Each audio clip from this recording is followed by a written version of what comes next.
سلام سلام حبيباتي، واش راكم؟ راكم ملاح ان شاء الله. كيما تكونوا ملاح كيما كنتو تشوفوا غالياتي. اليوم جبت لكم مقروط الكوشه البنات محبوب كامل الجزائريين، مكاش منا اللي ما يحبش مقروط الكوشه. وشوفوا لي هذا المقروط كيفاش خرج، ما خرجش باب البنات، خرج ما شاء الله. جبت لكم مع جميع اسرار الناجحين. شوفوا لي الحبه كيفاش تخرج محافظه على الشكل ديالها وتخرج معسل للقلب. هاوليك شوفوا لي البنات، قسمت لكم حبه منه خرج معسل للقلب. هاوليك الطري يدوب في الفم، معسل للقلب، مرمل، خرج ما شاء الله. لا عجبتكم الوصفه حبيباتي تبقوا معايا الفيديو بتعرفوا مراحل تحضير الوصفه وفرجه ممتعه. ما تنسوا البنات صلوا على النبي، اللهم صل وسلم على سيدنا ونبينا صلى الله عليه وسلم. هنا عندي سميد، انا استعملت سميد مولع. هاوليك متوسط. البنات هنايا درت كميه كبيره، درت حوالي خرجت لي واحد 44 حبه. عبرت بهذا الطبسي. شوفوا البنات شعل ديت من الطبسي، ديت زوج طباسه ونص سميد متوسط. دوك نوري لكم، شوفوا ها هو ونص سميد متوسط. هذاك السميد بوش كملتو بالفارينه، انا استعملت هذا متوسط. كملتو البنات واش كملت بالفارينه كما راكم تشوفوا. وريت لكم كامل المراحل كيفاش عبرت، واش استعملت سميد باش تنجحوا في الوصفه من اول تجربه. هاي ليك 3 كيلات هكذا، هاي ليك الكيله الثالثه، زوج كيسان عفوا زوج كيلات ونصف سميد متوسط. كملت الكيله، نصف كيله فارينه. تخلطوا كامل المقادير مع بعض، ملعقه صغيره ملح. جربوا هذا المقروط بطريقتي ورجعوا لي اراكم في التعليقات. درت ملعقه لافاني، ومن بعد تخلطوا كامل المقادير مع بعض هكا بسباتولا. قلت لكم البنات جربوا المقروط بطريقتي ورجعوا لي اراكم في التعليقات. ماشي شرط تجربي بكميه كبيره، جربي بالكاس ولا بفنجال كيما تحبي، ليسونسيال تبعي كامل المراحل. هنا عندي سمن مدينه يكون ذايب وبارد ناقص اصبع. نكمل توجور بالزيت انا عفوا بالزيت، ولا شفتوا فيديوهاتي توجور نخدم نكمل كامل الكيلة، سوا في المقروط سوا في التشارك سوا في الكعكات، توجور نكمل بالزيت ويخرج لي بزاف بنين. تخلطوا كيما راكم تشوفوا البنات هكذا بسباتولا هكذا. البنات هذا المقروط يخرج بزاف بنين. نتمنى تجربوه بطريقتي وترجعوا لي اراكم في التعليقات. ديجا كاين بزاف بنات نجحوا فيه، سواء كي نحطوه لهم حطيته لهم في التيك توك في الفيسبوك، حطيته في قناتي تاع مطبخ ام رحيم اللي عندي مقبل. ما كاش اللي جربته ما نجحلهاش، كاين بزاف بنات جربوه.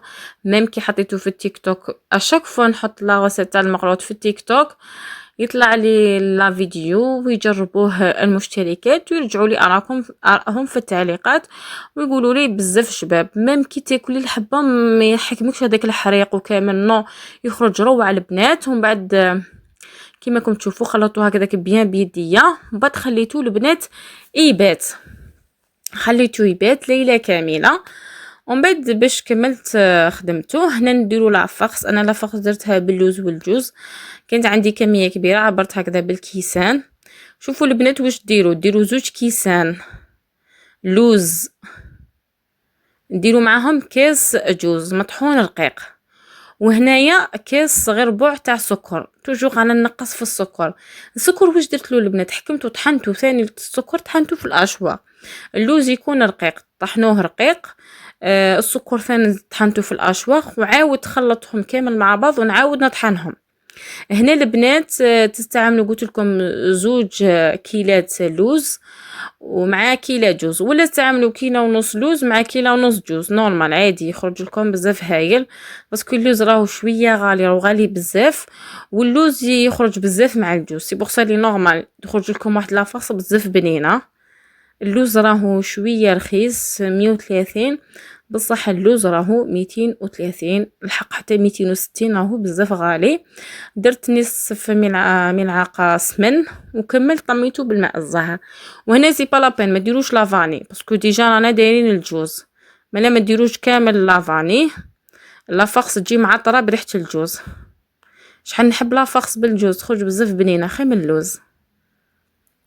هم بعد البنات حتى تولي لكم عجينه طريه، تحكموها، تحطوها في كيس بلاستيكي وتخبوها، تخلوها على الاقل خلوها ساعه باش هذيك الحشو يشرب كامل السكر.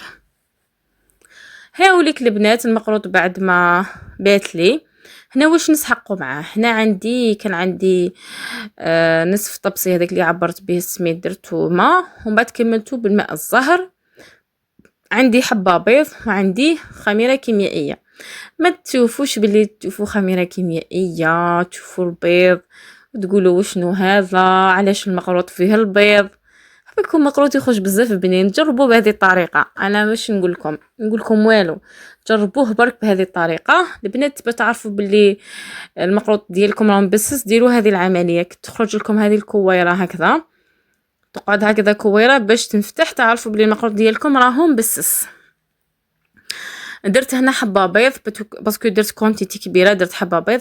لا درتي كميه صغيره ديري نصف حبه بيض، ما تكثريش. درت نصف ملعقه صغيره كامل تاع خميره كيميائيه، وراني انطم بالماء الزهر مع الماء. ولا كان عندكم عطر الماء زهر ديروا الماء وديروا معاه عطر الماء زهر. بصح الماء باش ينجح لكم المقروط هذه اهم مرحله. الماء ديروه غير بالعقل، وتبداو تطموه بالاصابع تاع اليد، ما تعجنوش العجينه. راكم ديروا في الماء غير بالعقل، ديروا الماء غير بالعقل حتى تولي لكم عجينه طريه تحبسوا هكذا. شوفوا البنات، انا كنت ندير الماء غير بالعقل، ما نديروش الماء على ضربه، لا لازم الماء غير بالعقل حتى تولي لكم عجينه طريه ماشي شاده روحها طريه. وشوفوا شحال بقى لي من داك الطبسي تاع الماء. وما هذيك العجينه واش ديروا لها؟ تخلوها تريح واحد النصف ساعه، ومن بعد كي خليتها ريحت نصف ساعه شربت كامل هذاك الماء. زدت لها هذيك الكميه اللي بقات، جلستوها بقات لكم طريه خلوها. ولستوها ناشفه بزاف زيدوا لها الماء ولا الماء الزهر حتى تولينا عجينه هكذا نقدروا نخدموا بها. دركا نخدم الكويرات ديالي. الكويرات تاع العجين راهي 50 غرام. لازم هنا لازم توزنوهم باسكو حنديروا بالمول، اوبليجي توزنوه. الحشو درت 12 غرام. الحشو يقعد اختياري، تحبي تزيدي تحبي تنقصي. انا كي عبرت الحشو قسمته بالكالكولاتريس على الحبه تاع هادو البولات تاع المقروط، خرج لي الحشو لازم ندير 12 غرام. سي بوغ درت 12 غرام. هذا مكان. وبعد تحلوا هذه لابول كيما راكم تشوفوا، ديروا فيها الحشو تغلقوها، تليسوها كامل بيديكم، لازم تولي لكم ليس. بركي تخدموا البنات حكموا كامل العجينه، توزنوها تغطوها البنات. حكموا كيس بلاستيكي غطوا به الحشو وغطوا العجينه ديالكم. تخدموا توجور لازم تغطوا، توزنوا كامل العجينه مع الحشو. بعد تبداو تشكلوا. ممكن تبداو تشكلوا فاني شكلوا كامل الحبات، بعد تحطوهم في ليمون. شوفوا لي هاني شكلتهم كامل وتغطوهم ثاني. توجور تغطوهم عفوا بكيس بلاستيكي باش ما تنشفلكمش العجينه. هنا جبت هذو ليمون هاهم ليك. نحب بزاف هذا المقروط يخرج. شوفوا كي تخدموا هذاك المقروط تاع الخبزه يخرج لكم بزاف لي شوت. بصح هذا نو بالميزان بالمول يخرج لكم كامل على حبه كيما شفتوا في اول فيديو. الشكل محافظ على الشكل ديالو اطري، معسل للقلب، فيه كامل المواصفات تاع المقروط الناجح. كما قلت لكم البنات نتوما ماشي راكم خاسرين. جربوا بالفنجان الصغير هكذا، جربي به. ديري تحبي الحشو تحبي حتى ديريه بالتمر بالغرس كيما تحبي، ليسونسيال تجربي. انا استعملت هذا الطابع، كاين هذا الطابع وكاين طابع واحد اخر. هذا الطوابع عفوا فيها 4 لاصيغي وتتباع غير 15,000 ماشي غاليين. مليك وطبحت كامل الحبات ديالي. اما كي طيبوهم على درجه حراره 180 درجه. سخنوا الفرن ديالكم البنات. كي تلقاو المقروط حمار لكم من الفوق وتحكموا، انا نحكم الحبه الناحيه هكا الطرشونه نلقاها بلي طابت كامل من تحتها. ثم نهبط كامل الصينيه من تحتها ونشعلها من الفوق باش تدي هذيك التحميره. ومن بعد نحيهم وهنا البنات اللوز لازم ديروه من الفوق باش ترشقوه، ماشي ترشقوه ديروه هكذا مائله، ولازم تجوزوها في بياض البيض باش تلصق لكم، باسكو كون ما نجوزوش في بياض البيض كي نجو حنعسلوهم يتنحاو لنا كامل. ها مليك شوفوا المقروط يخرج بزاف هايل، الشكل تاعو رائع، نحبو بزاف هذا الشكل. ومن بعد البنات انا المقروط نقول لكم كيفاش نعسلو. انا الحسيله نستعمل توجور في الاول نستعمل شربات، بصح تكون شربات ثقيله.